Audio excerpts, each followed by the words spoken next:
SGPC प्रधान बीबी जगीर कौर अमृतसर पुजे, जिथे उन्होंने पत्रकारों नाल गलबात करते हुए कहा कि केंद्र सरकार सिख कौम नाल जानबूझ के धक्काकारी है और जानबूझ के जथे नूं पाकिस्तान जाण की आग्या नहीं दी गई। बीबी जगीर कौर ने कहा कि श्री गुरु तेग बहादुर जी ने कहा सी कि जेकर इस्लाम धर्म नाल भी धक्का हुंदा तां ओह उन्हां नूं भी बचाउंदे। अज एक धर्म नाल केंद्र सरकार धक्काकारी है। उन्होंने कहा कि सिख कौम का इतिहास कुर्बानियां नाल भरिया होया है अते यह 100 साला साका ननकाना साहब बार-बार नहीं आउंदा। इस बार किसी नूं रोकना नहीं चाहिए सी। बीबी जगीर कौर ने कहा कि वह वाहिगुरू अगे अरदास करनगे अते शहीदां नूं श्रद्धांजलि देणगे। उन्होंने कहा कि देश के प्रधानमंत्री भी सिख इतिहास के बारे जानते हैं, पर इस दे बावजूद भी उन्हें मना कर दिता। इसलिए वो 8 किताबां का सैट देश के प्रधानमंत्री अते गृह मंत्री नूं भेज रहे हैं तां जो वो इन्हां नूं पढ़ के सिखां दे इतिहास बारे जानन। साहब दे साके दी शहीदी दिहाड़ा 100 साला मनाउण वास्ते जो श्रद्धालुओं का जत्था 18 तरीक जाना सी। भारत सरकार श्रद्धालुओं नूं केवल जाण वालियां नूं पीड़ा ही नहीं हुई, सगों किसी भी कोने विच गुरु नानक नाम लेवा संगत जिहड़ी सी, भावें किसी भी धर्म नाल संबंधित सी, मेरे ख्याल उन्हां सारिਆਂ ने महसूस किया कि ये सचमुच ही एक धक्का भी होया ते बेइंसाफी भी हुई। क्योंकि उत्थों का इतिहास किन्ना दिल हिलाउण वाला, किन्ना दिल कबाऊ है, किस तरह ये तशद्दद उत्थे होया, किस तरह जिउंदियां नूं ही कट कट के उत्थे जलाए गए, किस तरह गोली चल के शहीद होए, किवें जंड नाल बन के पुट्ठे बन के लटका के उत्थे साड़िया गया, किस तरह भाई लक्ष्मण सिंह की गल आती है, करतार सिंह झब्बर की गल आती है, सरदार दलीप सिंह की आती है, जां नाल 260 सारे की गल आती है। तो सब तो बड़ा दर्द जिहड़ा दिल हिलाउण वाला जिहड़ा कंबाऊ एक सीन बनता कि जो 8 साल के बच्चे की भी गल आती है तो बंदा हिल के रह जाता कि एडा वड्डे तशद्दद होए है। असी उस स्थान के उत्ते सिजदा करन चले सी 100 साल की शताब्दी मनाउण वास्ते। साडा बड़ा वड्डा इतिहासक दिहाड़ा सी। इस करके ये जिथे साडा मन पीड़ित होया, जिथे साडी श्रद्धा नूं ठेस पहुंची है, जिथे साडा भावनावां कतल होईयां, उत्थे असीं कल फिर मैं चिट्ठी लिखी सी मानयोग प्रधानमंत्री जी नूं भी ते मानयोग गृह मंत्रालय नूं। ते मैं यही मांग की सी कि अजे भी समा है, जे तुसीं एक बारी फिर रिव्यू करके अपनी विचार नूं चेंज करके ते साडी फरियाद नूं सुनदियां होइयां अलाउ कर दिता जावे ते असीं ਜਿਹੜੇ पाकिस्तान विच कीर्तनी जत्थियां नूं उਡੀਕ रहे हैं, प्रचारकों नूं उਡੀਕ रहे हैं, क्योंकि उन्होंने हमेशा साडे कोलों कीर्तनी जत्थे मंगे हैं। 3 जत्थे असीं लैके जा रहे सी, बहुत सारा साजो समान जिहड़ा उन्होंने संबंधित कीर्तन नाल जां सैंचियां गुटके वो मंगे सन, वो लैके जा रहे सी। वो सारियां चीज़ां असीं तां चिट्ठी लिखी सी कि मानयोग प्रधानमंत्री जी बहुत जिम्मेवारी वाली थां दे उत्ते बैठे है, गृह मंत्री जी बड़ी जिम्मेवारी की पोस्ट पर बैठे हैं, तो उन्होंने जे दोबारा विचार करके सानू अलाउ कर दें तो असी जे 19 नूं नहीं 20 नूं कम से कम 21 वाले दिन जाके उत्थे अपने आस्था जी जाहिर कर सकीए। पर अजे तक भी कोई जवाब नहीं आया। असी अज भी उਡੀਕ रहे हैं भी शायद कोई शाम तक वाहिगुरू कृपा कर दे तो कोई जवाब आ जाए, क्योंकि बहुत सारे प्रैस वाले भी मैंने पूछ रहे सी भी लगता है कि शायद वो विचार करके तुहानूं दे देण। असी भी वो उਡੀਕ कर रहे हैं। साडा समागम 19 तो 21 जड़ा इत्थे पिंड गोदरपुर भाई लक्ष्मण सिंह जी के शहीद भाई लक्ष्मण सिंह के पिंड च है, वो अज शुरू हो गया। संगतां उत्थे पहुँच रही ने तो बड़ा ही विरागमई सारिਆਂ ਦੇ दिल में जी है अज आस्था बनी हुई। सो अज क्योंकि मैं महसूस किया कि साडे इतिहास तो हो तो नहीं सकता कि प्रधानमंत्री जी जाणू ना हो तो नहीं सकता कि एडियां वड्डियां पोजीशनां ते बैठियां साडियां शख्सियतां इस तो जाणू ना हो। मैनू आस है कि उन्होंने इस इतिहास का, इस गौरवमय इतिहास का, इन्हां शहादतां का जरूर ज्ञान होगा। पर फिर भी जे उन्होंने साडा इंसाफ नहीं किया, इसका कारण की है, उहदे वास्ते मैं अज 8 कुछ किताबों का सैट जिहड़ा कि गुरुद्वारा सुधार लहर नाल संबंधित हैं, भावें वो ननकाना साहब का साका है, भावें वो जैतो के मोर्चे का, भावें गुरु के बाग का, भावें अकाली मोर्चों का, भावें साडे उत्थों दे उस वेले दे जिन्हां दा अखी डिठा हाल सीगा, वो किताबां लिखियां। वो सारियां 8 किताबों का सैट बना के मानयोग प्रधानमंत्री जी नूं, मानयोग गृह मंत्री नूं असीं भेज रहे हैं। ते नाल मैं ਬਕਾਇਦਾ ਸਕੱਤਰ ਦੀ ਡਿਊਟੀ ਲਾ ਰਹੀ ਹਾਂ ਕਿ ਉਹ ਉੱਥੇ ਜਾ ਕੇ ਸਾਡਾ ਮੀਤ ਸਕੱਤਰ ਆਪ ਜਾ ਕੇ ਦਫ਼ਤਰ ਵਿੱਚ ਦੇ ਕੇ ਆਉਣ ਕਿ ਪ੍ਰਧਾਨ ਮੰਤਰੀ ਜੀ ਇੱਕ ਵਾਰੀ ਸਾਡੇ ਇਤਿਹਾਸ ਨੂੰ ਜ਼ਰੂਰ ਖੋਜ ਕੇ ਦੇਖੋ ਕਿ ਜਿਹੜਾ ਤੁਸੀਂ ਸਾਨੂੰ ਅੱਜ ਜਵਾਬ ਦਿੱਤਾ ਗ੍ਰਹਿ ਮੰਤਰਾਲੇ ਵੱਲੋਂ ਦਿੱਤਾ ਗਿਆ ਕਿ ਇਹ ਜਾਇਜ਼ ਹੈ, ਕਿ ਇਹ ਸਾਡੇ ਵਾਸਤੇ ਦੁਖਦਾਈ ਨਹੀਂ, ਕਿ ਸਾਡੇ ਨਾਲ ਬੇਇਨਸਾਫੀ ਨਹੀਂ, ਕਿ ਸਾਡੇ ਨਾਲ ਧੱਕਾ ਨਹੀਂ, ਕਿ ਸਾਨੂੰ ਇਹ ਸੱਟ ਨਹੀਂ ਵੱਜੀ। ਜੇ ਉਹ ਇਤਿਹਾਸ ਨੂੰ ਖੋਜ ਲੈਣ, ਜੇ ਉਹਨੂੰ ਇੱਕ ਵਾਰੀ ਝਾਤ ਮਾਰ ਲੈਣ, ਸ਼ਾਇਦ ਉਹਨਾਂ ਦਾ ਵੀ ਮਨ ਕੰਬ ਜਾਵੇ। ਸੋ ਉਸ ਇਤਿਹਾਸ ਨੂੰ ਉਹਨਾਂ ਦੇ ਨਜ਼ਰ ਵਿੱਚ ਲਿਆਉਣ ਵਾਸਤੇ ਅਸੀਂ ਅੱਜ ਬੁੱਕ ਸੈੱਟ ਭੇਜ ਰਹੇ ਹਾਂ। ਸੋ ਇਹ ਚਿੱਠੀ ਨਾਲ ਦੇ ਕੇ ਭੇਜ ਰਹੀ ਹਾਂ ਮੈਂ ਕਿ ਆਹ ਸਾਡੀ ਪੀੜਾ ਸੀ, ਇਹ ਕਿਤਾਬਾਂ ਤੁਹਾਡੇ ਕੋਲ ਆ ਰਹੀਆਂ ਨੇ, ਕਿਰਪਾ ਕਰਕੇ ਇਹਨੂੰ ਇੱਕ ਵਾਰੀ ਆਪਣੀਆਂ ਅੱਖਾਂ 'ਚੋਂ ਕੱਢ ਲਓ ਜਾਂ ਆਪਣੇ ਧਿਆਨ 'ਚ ਲਿਆਓ, ਧਿਆਨ ਗੋਚਰੀ ਕਰਕੇ ਇਹ ਤੋਂ ਮਹਿਸੂਸ ਕਰੋ ਕਿ ਅਸੀਂ ਗਲਤ ਸੀ। ਜੇ ਅਸੀਂ ਗਲਤ ਕਿਹਾ ਹੋਵੇ ਜਾਂ ਸਾਡੀ ਫਰਿਆਦ ਗਲਤ ਹੋਵੇ, ਜੇ ਸਾਡੀ ਮੰਗ ਗਲਤ ਹੋਵੇ ਜਾਂ ਅਸੀਂ ਕੋਈ ਸ਼ਬਦ ਇਹਦੇ ਵਿੱਚ ਪੀੜਤ ਹੋ ਕੇ ਕੋਈ ਐਸੀ ਗੱਲ ਕਹਿ ਦਿੱਤੀ ਹੋਵੇ, ਤੁਸੀਂ ਲੱਗਦਾ ਹੋਵੇ ਤੁਹਾਨੂੰ ਕਿ ਅਸੀਂ ਝੂਠ ਬੋਲ ਰਹੇ ਹਾਂ ਜਾਂ ਗਲਤ ਹੈ, ਤੇ ਸ਼ਾਇਦ ਅਸੀਂ ਸਮਝਾਂਗੇ ਕਿ ਅਸੀਂ ਵੀ ਕੋਈ ਐਸੀ ਗੱਲ ਕੀਤੀ ਹੋਵੇ। ਪਰ ਮੈਂ ਸਮਝਦੀ ਹਾਂ ਕਿ ਮੈਂ ਆਪਣਾ ਫਰਜ਼ ਸਮਝਿਆ ਕਿ ਇਤਿਹਾਸਕ ਕਿਤਾਬਾਂ ਜ਼ਰੂਰ ਮੈਂ ਪ੍ਰਧਾਨ ਮੰਤਰੀ ਜੀ ਦੇ ਧਿਆਨ ਵਿੱਚ ਲਿਆ। ਤਾਂ ਇਹ ਸਵਾਲ ਤੇ ਉਹਨਾਂ ਨੂੰ ਬਣਦਾ ਹੈ।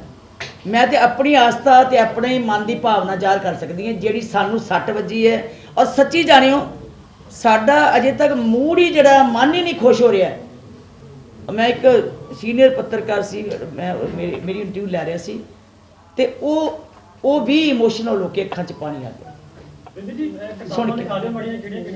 ਕਿਤਾਬਾਂ ਦਾ ਸੈੱਟ ਪੈਕ ਕਰਨ ਨੂੰ ਦਿੱਤੀਆਂ ਹੋ ਗਈਆਂ, ਮੈਂ ਬੋਲ ਦਿੰਦੀ ਹਾਂ ਜੀ। ਜਿਸ ਤਰ੍ਹਾਂ ਇਹ ਇੰਗਲਿਸ਼ ਦੀਆਂ ਚਾਰਾ ਕਰਨਾ ਤੇ ਫਰਜ਼ ਬਣਦਾ ਨਾ ਕਿ ਆਪਣੇ ਇਤਿਹਾਸ ਤੋਂ ਅਸੀਂ ਜਾਣੂ ਕਰਾ ਦਈਏ। ਇਹ ਬੁੱਕਸ ਨੇ ਜੀ ਜਾਣਕਾਰੀ ਨਹੀਂ ਪ੍ਰਧਾਨ ਮੰਤਰੀ ਜੀ ਨੂੰ। ਮੈਂ ਤੇ ਕਹਿ ਰਹੀ ਹਾਂ ਪੰਜਾਬੀਆਂ ਦੀ ਸ਼ਹਾਦਤ ਬਾਰੇ ਜਾਣਕਾਰੀ, ਮੈਂ ਤੇ ਕਹਿ ਰਹੀ ਹਾਂ ਕਿ ਮੈਨੂੰ ਆਸ ਹੈ ਕਿ ਉਹਨੂੰ ਸਾਰਾ ਕੁਝ ਪਤਾ ਹੈ। ਮੈਨੂੰ ਇਹ ਵੀ ਪਤਾ ਕਿ ਉਹ ਸਾਰੇ ਇਤਿਹਾਸ ਤੋਂ ਜਾਣੂ ਹੋਣਗੇ, ਪਰ ਮੈਂ ਆਪਣਾ ਫਰਜ਼ ਸਮਝਿਆ ਕਿ ਇੱਕ ਵਾਰੀ ਉਹਨਾਂ ਨੂੰ ਕਹਾਂ ਵੀ ਇੱਕ ਵਾਰੀ ਦੇਖ ਲਓ ਕਿਤੇ ਅਸੀਂ ਤਾਂ ਨਹੀਂ ਕੋਈ ਤੁਹਾਡੇ ਕੋਲੋਂ ਕੋਈ ਬਾਤ। ਜੋ ਵੀ ਘਟਨਾਕ੍ਰਮ ਇਸ ਵੇਲੇ ਵਾਪਰ ਰਿਹਾ, ਤੁਹਾਨੂੰ ਲੱਗਦਾ ਤੁਸੀਂ ਉਹਨੂੰ ਕਿਸਾਨੀ ਅੰਦੋਲਨ ਦੇ ਨਾਲ ਜੋੜ ਕੇ ਦੇਖ ਰਹੇ ਹੋ ਕਿ ਕਿਸਾਨਾਂ ਦੀ ਹਮਾਇਤ ਕਰਨੀ ਕਿਤੇ ਨਾ ਕਿਤੇ ਮਹਿੰਗੀ ਪੈ ਰਹੀ ਹੈ? ਕਿਉਂਕਿ ਸਿੰਘ ਸਾਹਿਬ ਨੇ ਵੀ ਇਸ ਵੇਲੇ ਗੱਲ ਮੈਂ ਤਾਂ ਸਿੱਧੀ ਇੱਕ ਗੱਲ ਕਹਿਣੀ ਹੈ ਜੀ ਕਿ ਅੱਜ ਸਿੱਖਾਂ ਨੂੰ ਜੇ ਕੋਈ ਵੀ ਬੇਇਨਸਾਫੀ ਹੋ ਰਹੀ ਹੈ, ਇਹਦਾ ਮਤਲਬ ਕਿ ਸਰਕਾਰਾਂ ਸਾਡੀਆਂ ਭਾਵਨਾਵਾਂ ਨੂੰ ਕੁਚਲ ਰਹੀਆਂ। ਉਹਨਾਂ ਦੀ ਮਨਸਾ ਕੀ ਹੈ ਮੈਂ ਦੂਜੇ ਦੇ ਦਿਲ ਦੇ ਅੰਦਰ ਦੀ ਗੱਲ ਨਹੀਂ ਦੱਸ ਸਕਦੀ। ਮੈਂ ਤੇ ਉਹਨਾਂ ਦੀ ਮਹਿਸੂਸ ਕਰ ਸਕਦੀ ਹਾਂ ਕਿ ਸਾਡਾ ਧੱਕਾ ਹੋ ਰਿਹਾ, ਸਾਡਾ ਬੇਇਨਸਾਫੀ ਹੋ ਰਹੀ ਹੈ। ਸਾਨੂੰ ਉਹਨਾਂ ਨੇ ਸਮਝਿਆ ਹੀ ਨਹੀਂ ਕਿ ਸਾਡੇ ਅੰਦਰ ਕੀ ਤੜਪ ਹੈ। ਕੀ ਅਸੀਂ ਸ਼ਹੀਦਾਂ ਨੂੰ ਯਾਦ ਨਹੀਂ ਕਰ ਸਕਦੇ? ਕਿ ਅਸੀਂ ਸਾਡੀ ਉਹ ਸੰਸਥਾ ਜਿਹੜੀ ਇਹਨਾਂ ਸ਼ਹੀਦਾਂ ਦੇ ਖੂਨ ਵਿੱਚੋਂ ਨਿਕਲੀ ਹੋਵੇ, ਉਹਨਾਂ ਦੀਆਂ ਮਿੱਝ ਦੀ ਖੁਰਾਕ ਪਈ ਹੋਵੇ, ਫੁਲਵਾੜੀ ਸਾਡੀ ਸਿੰਜੀ ਗਈ ਹੋਵੇ, ਤੇ ਉਸ ਵੇਲੇ ਮਹਾਤਮਾ ਗਾਂਧੀ ਜੀ ਨੇ ਕਿਹਾ ਹੋਵੇ ਉੱਥੇ ਜਾ ਕੇ ਦੇਖ ਕੇ ਕਿ ਅੱਜ ਦੇਸ਼ ਦੀ ਆਜ਼ਾਦੀ ਦੀ ਅੱਧੀ ਲੜਾਈ ਸਿੱਖਾਂ ਨੇ ਲੜ ਲਈ, ਸਿੱਖ ਜਿੱਤ ਗਏ। ਜੇ ਦੇਸ਼ ਦੀ ਆਜ਼ਾਦੀ ਦੀ ਅੱਧੀ ਲੜਾਈ ਉਸ ਸਮੇਂ 'ਚ ਉਸ ਸੰਘਰਸ਼ ਵਿੱਚ ਜਿੱਤੀ ਗਈ ਹੈ, ਤੇ ਦੂਜੀ ਲੜਾਈ ਜਿਹੜੀ ਸੀ ਆਜ਼ਾਦੀ ਦੀ 70% ਇਹਨਾਂ ਸਿੱਖਾਂ ਨੇ ਪੰਜਾਬੀਆਂ ਨੇ ਕੁਰਬਾਨੀਆਂ ਕੀਤੀਆਂ ਹੋਣ, ਤੇ ਕੀ ਉਹਨਾਂ ਨੂੰ ਪਤਾ ਨਹੀਂ? ਸੋ ਅਸੀਂ ਤੇ ਆਪਣੀ ਗੱਲ ਆਪਣੀ ਕਿਸ ਢੰਗ ਨਾਲ ਅਸੀਂ ਪੇਸ਼ ਕਰੀਏ ਉਹਨਾਂ ਦੇ ਕੋਲ। ਜੀ ਅੱਜ ਬਿਕਰਮ ਮਜੀਠੀਆ ਵੱਲੋਂ ਕਿਹਾ ਗਿਆ ਕਿ ਕੇਂਦਰ ਸਰਕਾਰ ਇੰਦਰਾ ਗਾਂਧੀ ਦੇ ਰਸਤੇ ਤੁਰੀ ਹੈ। ਦੇਖੋ ਇਹ 'ਚ ਸ਼ੱਕ ਹੈ ਕੋਈ? ਜੇ ਉਹਦੀ ਗੱਲ ਕਰ ਲਈਏ ਤੇ 84 ਦੇ ਵਿੱਚ ਕਿੱਦਾਂ ਕਤਲੇਆਮ ਕੀਤਾ ਸੀ, ਸ਼ਰੇਆਮ ਦਿਨ ਦਿਹਾੜਿਆਂ ਵਿੱਚ ਹੀ ਕੋਹ ਕੇ ਮਾਰੇ ਸੀ ਲੋਕਾਂ ਨੂੰ, ਕਿੱਦਾਂ ਭੁੰਨੇ ਸੀਗੇ ਜਿਉਂਦਿਆਂ ਨੂੰ, ਕਿਵੇਂ ਉੱਥੇ ਲਾਸ਼ਾਂ ਉੱਤੇ ਢੇਰ ਵਿਛਾਏ ਸੀ, ਤੇ ਕਿੱਦਾਂ ਇੱਥੇ ਸ਼੍ਰੀ ਅਕਾਲ ਤਖ਼ਤ ਸਾਹਿਬ ਵਰਗੇ ਮਹਾਨ ਤਖਤ ਉੱਤੇ ਹਮਲਾ ਕਰ ਦਿੱਤਾ ਸੀਗਾ।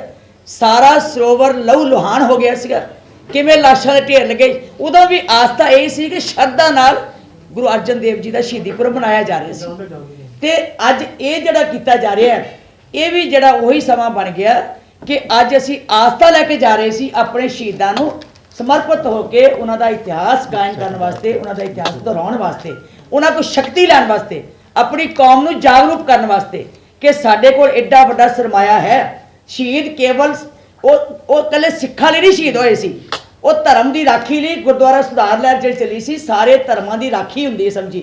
ਜੇ ਗੁਰੂ ਤੇਗ ਬਹਾਦਰ ਸਾਹਿਬ ਜੀ ਨੇ ਸ਼ਹਾਦਤ ਦਿੱਤੀ ਸੀ, ਇਕੱਲੇ ਹਿੰਦੂਆਂ ਲਈ ਨਹੀਂ ਸੀ ਦਿੱਤੀ, ਉਹਨਾਂ ਨੇ ਧਰਮ ਦੀ ਚਾਦਰ ਬਣ ਕੇ ਇਹ ਦੱਸਿਆ ਸੀਗਾ ਕਿ ਕੋਈ ਵੀ ਧਰਮ ਦੇ ਉੱਤੇ ਜੇ ਮੁਸਲਮਾਨ ਵੀ ਇਹ ਕੰਮ ਕਰਨ ਤੇ ਮੈਂ ਉਹ ਵੀ ਨਹੀਂ ਚੱਲ ਸਕਦਾ। ਬੀਬੀ ਜੀ, ਜੇ ਕੋਈ ਹਿੰਦੂ ਵੀ ਕਰੇ ਤੇ ਮੈਂ ਬੀਬੀ ਜੀ, ਦਿੱਲੀ ਬੈਠੇ ਜੇ ਹੋਰ ਸਿੱਖ ਜਥੇਬੰਦੀਆਂ ਨੇ ਸਾਰੇ ਨਾਲ ਮਿਲ ਕੇ ਕੋਈ ਕੇਂਦਰ ਤੱਕ ਆਪਣਾ ਰੋਸ ਜਿਤਾਓਗੇ? ਮੈਂ ਤੇ ਰੋਸ ਹੀ ਜ਼ਾਹਰ ਕਰ ਰਹੀ ਹਾਂ ਜੀ, ਆ ਮੇਰੇ ਰੋਸ ਹੀ ਨੇ। ਨਹੀਂ ਬਾਕੀ ਬੀਬੀ ਜੀ, ਬਾਕੀ ਬੀਬੀ ਜੀ, ਅਸੀਂ ਪਹਿਲਾਂ ਵੀ ਬੀਬੀ ਜੀ, ਅਸੀਂ ਕਰਕੇ ਸ਼ਤਾਬਦੀ ਜੀ, ਇਹ ਸ਼ਤਾਬਦੀ ਕਰਾਂਗੇ 21 ਨੂੰ ਭੋਗ ਪਾਵਾਂਗੇ ਉੱਥੇ ਗੋਦਰਪੁਰ ਚ, ਸਾਰੇ ਸਮਾਗਮ ਕਰਾਂਗੇ। ਉਸ ਤੋਂ ਬਾਅਦ ਸ਼੍ਰੀ ਅਕਾਲ ਤਖਤ ਸਾਹਿਬ ਤੇ ਕੱਲ ਸਿੰਘ ਸਾਹਿਬ ਜੀ ਨਾਲ ਅਸੀਂ ਵਿਚਾਰ ਕਰ ਲਈ ਹੈ ਕਿ ਕੋਈ ਨਹੀਂ ਜੀ, ਸਾਡੇ ਕੋਲ ਬੜਾ ਮਹਾਨ ਤਖਤ ਹੈ ਜੀ, ਅਸੀਂ ਕਿੱਥੇ ਜਾਣਾ, ਅਸੀਂ ਸੜਕਾਂ ਤੇ ਜਾਈਏ, ਸਾਡੇ ਕੋਲ ਤਖਤ ਬੜਾ ਮਹਾਨ ਹੈ। ਸਾਡੇ ਇਹ ਤਖਤ, ਸਾਡੇ ਗੁਰਦੁਆਰੇ, ਸਾਡੇ ਦਰਬਾਰ ਸਾਹਿਬ ਸਭ ਆਜ਼ਾਦ ਇਹਨਾਂ ਸ਼ਹੀਦੀਆਂ ਕਰਕੇ ਹੋਏ। ਅਸੀਂ 21 ਤਰੀਕ ਰਾਤ ਨੂੰ ਸ਼ਾਮ ਦੇ ਸਮੇਂ ਦੇ ਉੱਤੇ ਦੀਵਾਨ ਸਜਾਵਾਂਗੇ, 2-3 ਘੰਟੇ ਅਸੀਂ ਕੀਰਤਨ ਕਰਾਂਗੇ, ਉੱਥੇ ਅਰਦਾਸ ਕਰਾਂਗੇ ਸਿੱਖ ਕੌਮ ਦੀ ਚੜ੍ਹਦੀ ਕਲਾ ਦੀ, ਤੇ ਉਹਨਾਂ ਨੂੰ ਸ਼ਹੀਦਾਂ ਨੂੰ ਅਸੀਂ ਸਨਮਾਨ ਕਰਾਂਗੇ, ਉਹਨਾਂ ਨੂੰ ਸ਼ਰਧਾ ਦੇ ਫੁੱਲ ਭੇਟ ਕਰਾਂਗੇ। ਸਿੰਘ ਸਾਹਿਬ ਪ੍ਰਧਾਨ ਕਰਕੇ ਕਿਉਂਕਿ ਮਾਨਯੋਗ ਸਿੰਘ ਸਾਹਿਬ ਜੀ ਨਾਲ ਕੱਲ੍ਹ ਵਿਚਾਰ ਹੋਈ ਸੀ ਸ਼੍ਰੀ ਅਕਾਲ ਤਖਤ ਸਾਹਿਬ ਦੇ। ਸਿੰਘ ਸਾਹਿਬ ਜੀ ਨੇ ਕਿਹਾ ਕਿ ਪਹਿਲੋਂ ਕਰਤਾਰਪੁਰ ਕੋਰੀਡੋਰ ਨੂੰ ਬੰਦ ਕਰ ਦਿੱਤਾ ਗਿਆ, ਹੁਣ ਵਾਹਗਾ ਵੀ ਸਿੱਖਾਂ ਦੇ ਲਈ ਬੰਦ ਕਰ ਇਹ ਵੀ ਅਸੀਂ ਲਿਖ ਕੇ ਭੇਜਿਆ ਜੀ ਉਹਨਾਂ ਨੂੰ ਕਿ ਅਸੀਂ ਵਾਰ-ਵਾਰ ਮੰਗ ਕਰਦੇ ਆ ਰਹੇ ਹਾਂ। ਧੰਨਵਾਦ ਅਸੀਂ ਕੀਤਾ ਸੀ ਜਦੋਂ ਤੁਸੀਂ ਬਖਸ਼ਿਸ਼ ਲਈ ਸੀ ਗੁਰੂ ਕੋਲੋਂ, ਸਾਡੀਆਂ ਅਰਦਾਸਾਂ ਕਬੂਲ ਹੋਈਆਂ, ਗੁਰੂ ਨੇ ਬਖਸ਼ਿਸ਼ ਕੱਢ ਕੇ ਤੁਹਾਡੇ ਸਿਰ ਦੇ ਉੱਤੇ ਤੇ ਲਾਂਘਾ ਖਲਵਾ ਦਿੱਤਾ। ਫਿਰ ਵੀ ਅਸੀਂ ਤੁਹਾਡਾ ਕਾਨੂੰਨੀ ਤੌਰ ਦੇ ਉੱਤੇ ਤੁਹਾਡਾ ਅਸੀਂ ਧੰਨਵਾਦ ਕੀਤਾ, ਪਰ ਅੱਜ ਉਹ ਵੀ ਵਾਰ-ਵਾਰ ਅਸੀਂ ਕਹਿੰਦੇ ਵੀ ਕਰਤਾਰਪੁਰ ਦਾ ਲਾਂਘਾ ਵੀ ਬੰਦ ਕਰਤਾ ਬਹਾਨੇ ਨਾਲ, ਹੁਣ ਦੂਜੇ ਪਾਸੇ ਵੀ ਬੰਦ ਹੋ ਗਿਆ। ਸੋ ਇਹ ਮੈਨੂੰ ਜਿਹੜੇ ਉਹਨਾਂ ਨੇ ਪੁਆਇੰਟਸ ਲਿਖੇ ਹੈ ਸਾਨੂੰ ਨਿਰ ਆਧਾਰਿਤ ਜੇ ਲੱਗਦੇ, ਸਿਕਿਉਰਿਟੀ ਸੇਫਟੀ ਜਾਂ ਕੋਵਿਡ। ਨਵੰਬਰ ਦੇ ਵਿੱਚ ਸਿਕਿਉਰਿਟੀ ਸੇਫਟੀ ਨੂੰ ਕੋਈ ਖਤਰਾ ਨਹੀਂ ਸੀ, ਪਿੱਛੇ ਇੰਨੇ ਸਾਲਾਂ ਤੋਂ ਜਾ ਰਹੇ ਕੋਈ ਖਤਰਾ ਨਹੀਂ। ਫਿਰ ਕੋਵਿਡ ਉਦੋਂ ਜੋਰਾਂ ਤੇ ਸੀ, ਉਦੋਂ ਕੋਈ ਖਤਰਾ ਨਹੀਂ ਸੀ। ਜੇ ਕੋਵਿਡ ਦੀ ਗੱਲ ਅੱਜ ਭਾਰਤ ਦੇਸ਼ ਵਿੱਚ ਹੈ ਤੇ ਲੱਖਾਂ ਲੋਕ ਬੈਠੇ ਨੇ ਉੱਥੇ ਬਾਰਡਰ ਦੇ ਉੱਤੇ, ਦਿੱਲੀ ਦੇ ਉੱਤੇ, ਉੱਥੇ ਕੋਵਿਡ ਨਹੀਂ ਦਿਸਦਾ ਭਾਰਤ ਸਰਕਾਰ ਨੂੰ? ਉੱਥੇ ਤੇ ਸਾਰੇ ਮੂੰਹ ਨੰਗੇ ਕਰਕੇ ਬੈਠੇ ਆ, ਉੱਥੇ ਕੋਵਿਡ ਹੈ ਨਹੀਂ। ਪਾਕਿਸਤਾਨ 'ਚ ਜ਼ਿਆਦਾ ਕੋਵਿਡ ਹੈ, ਹਰ ਥਾਂ ਦੇ ਉੱਤੇ ਵਰਲਡ ਵਿੱਚ ਅੱਜ ਲੋਕ ਜਿਹੜੇ ਆ ਭਾਰਤ ਦੇਸ਼ ਤੇ ਕਹਿ ਰਹੇ ਅਸੀਂ ਕੋਵਿਡ ਤੋਂ ਫ੍ਰੀ ਹਾਂ, ਇਸ ਵੇਲੇ ਸਾਰੇ ਲੋਕ ਫ੍ਰੀ ਫਿਰਦੇ ਪਏ।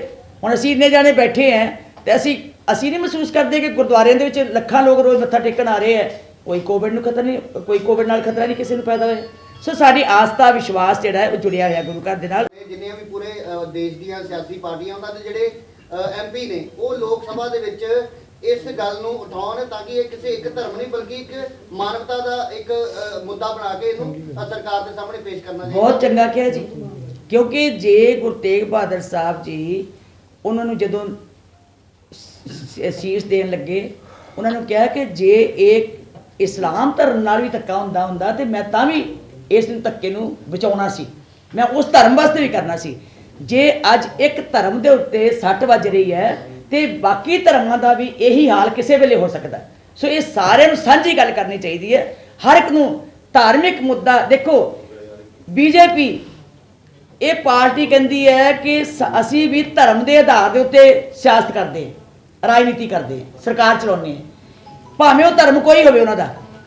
ਉਹ ਕਹਿੰਦੇ ਤਾਂ ਹੈ ਨਾ ਵੀ ਅਸੀਂ ਵੀ ਧਰਮ ਦਾ ਆਧਾਰ ਹੈ ਸਾਡਾ, ਸਾਡੀ ਵੀ ਧਾਰਮਿਕ ਜਥੇਬੰਦੀ ਹੈਗੀ ਹੈ।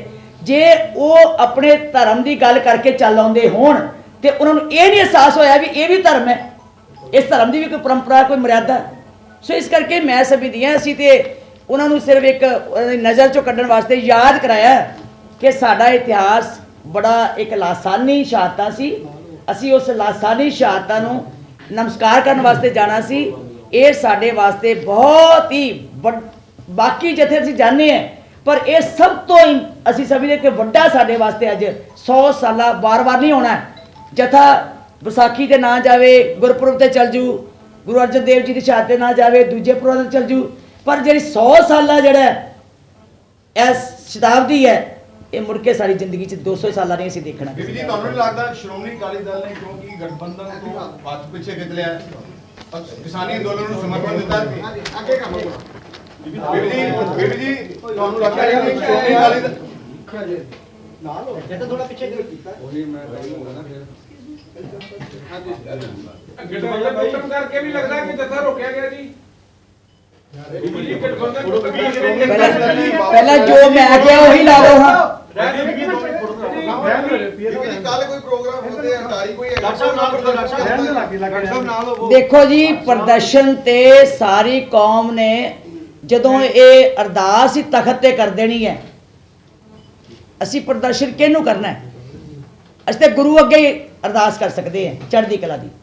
ਅਸੀਂ ਤੇ ਗੁਰੂ ਅੱਗੇ ਹੀ ਉਹਨਾਂ ਸ਼ਹੀਦਾਂ ਦੀ ਅਰਦਾਸ ਕਰ ਸਕਦੇ ਹਾਂ, ਉਹਨੂੰ ਸਿਜਦਾ ਕਰ ਸਕਦੇ। ਬੀਬੀ ਜੀ ਜਿਹੜਾ ਗਠਬੰਧਨ ਟੁੱਟਾ ਤੁਸੀਂ ਸਮਝਦੇ ਹੋ ਉਹਦੇ ਕਰਕੇ ਵੀ ਇਹ ਇੱਕ ਤਰ੍ਹਾਂ ਦਾ ਪ੍ਰੈਸ਼ਰ ਬਣਾਉਣ ਦੀ ਕੋਸ਼ਿਸ਼ ਕੀਤੀ ਗਈ ਹੈ? ਮੈਂ ਜਿਹੜਾ ਮੇਰਾ ਮੁੱਦਾ ਜੀ ਉਹ ਇਹ ਹੈ ਕਿ ਸਾਡੇ ਨਾਲ ਖਿਲਵਾੜ ਹੋਇਆ ਸਾਡੇ ਧਰਮ ਦੇ ਨਾਲ, ਸਾਡੀ ਸ਼ਰਧਾ ਸਾਡੇ ਵੱਜੀ ਹੈ। ਹੁਣ ਕਿਉਂ ਹੋਇਆ ਇਹ ਉਹਨੂੰ ਪੁੱਛਿਆ ਕਰੋ, ਉਹਨਾਂ ਨੂੰ ਜਿਹੜਾ ਕੀਤਾ। ਕੋਈ ਜਵਾਬ ਨਹੀਂ ਆ ਚਾਹਤ ਨਾਲ। ਚਲੋ ਜਿੱਥੇ ਬੋਲਣ ਹਾਰੀਏ ਤਿੱਥੇ ਜੰਗੀ ਚੁੱਪ, ਹੁਣ ਅਸੀਂ ਕੀ ਕਰੀਏ ਜੀ, ਜਾ ਕੇ ਸਿਰ ਤੇ। 100 ਸਾਲ ਪਹਿਲਾਂ ਜਿਵੇਂ ਤੁਸੀਂ ਦੱਸ ਰਹੇ ਸੀ 286 ਸ਼ਹੀਦ ਹੋਏ ਨੇ ਉੱਥੇ, ਹਾਂਜੀ ਉਹ ਸਿੱਖ ਧਰਮ ਨਾਲ ਸੰਬੰਧਿਤ ਤੇ ਸੀਗੇ ਹੀ, ਪਰ ਕਿਉਂਕਿ ਉਦੋਂ ਦੇ ਮਨਦਾਰ ਉਹ ਸਰਕਾਰ ਦੀ ਅੰਗਰੇਜ਼ਾਂ ਦੀ ਸਰਪ੍ਰਸਤੀ ਬਹੁਤ ਅਪਮਾਨ ਕੀਤਾ ਜੀ। ਉਹ ਦੇਸ਼ ਭਗਤ ਸੀ, ਤਾਈ ਆਜ਼ਾਦੀ ਵਾਸਤੇ ਹੀ ਸੀ ਉਹ ਵੀ ਗੁਲਾਮੀ ਅੰਗਰੇਜ਼ਾਂ ਤੋਂ ਛਡਾਉਣ ਵਾਸਤੇ, ਮਾਨਤਾ ਨੂੰ ਕਢਾਉਣ ਵਾਸਤੇ, ਮਸੰਦਾਂ ਨੂੰ ਕਢਾਉਣ ਵਾਸਤੇ ਜੋ ਕੀਤਾ ਇਹਨਾਂ ਨੇ। ਸਿੱਖ ਧਰਮ ਦੀ ਨਹੀਂ, ਦੇਸ਼ ਭਗਤੀ ਸੀ ਉਹ ਵੀ, ਜਿਹੜੇ ਆਜ਼ਾਦੀ ਵਾਸਤੇ ਵੀ ਲੜੇ, ਸਭ ਕੁਝ ਕੀਤਾ।